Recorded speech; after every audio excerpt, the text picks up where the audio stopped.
Finally आज तो दिवस आला आणि ते मोठाले झाले. आता तो दिवस आणि ते म्हणजे काय, तर हे कारले किती दिवसाची वाट बघत होती, पण फायनली आज मी ते तोडायला घेतले. चला म्हटलं पुण्याला जाईल तरी पण हे कारले काय मोठाले व्हायचेच नाही, एकदा करून भाजीच बनवून घेऊया.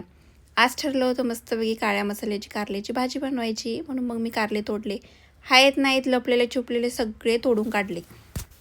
त्यानंतर मला घ्यायची होती कोथिंबीर, पण काय झालं नेमकं कोथिंबीर घ्यायला गेले आणि वावरात बघते तर काय सगळीकडे वल्लं वल्लं. सासूबाईंनी मस्त कांद्याला पाणी दिलेलं, कांद्याला म्हणजे हे कांद्याचं बी धरण्यासाठी हे कांदे लावलेले. मग काय नाविलाज होता, तशीच रिटर्न आले आणि मला येऊस्तोवर आमच्या मॅडमने हा उद्योग करून ठेवलेला. ते म्हणजे मी म्हटलं होतं पिकलेले टोमॅटो तोड, तर तिने हिरवे सकट सगळे सरसकट टोमॅटो तोडले, छोटाले मोठाले सगळे, एकही ठेवलं नाही झाडाला. झाड पण तसं सुकूनच गेलं आहे म्हणा, ते उपटूनच काढायचं आहे.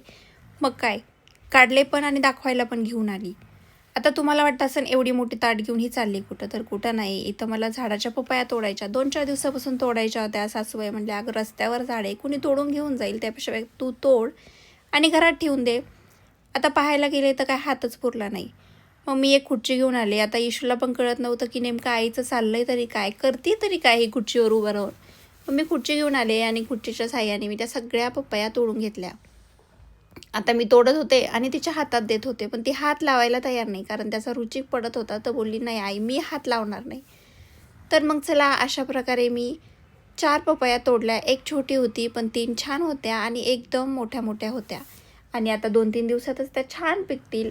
तर चला इथपर्यंत आलाच आहात तर आता लाईक करून जा आणि हो सबस्क्राईब केलं नसेल तर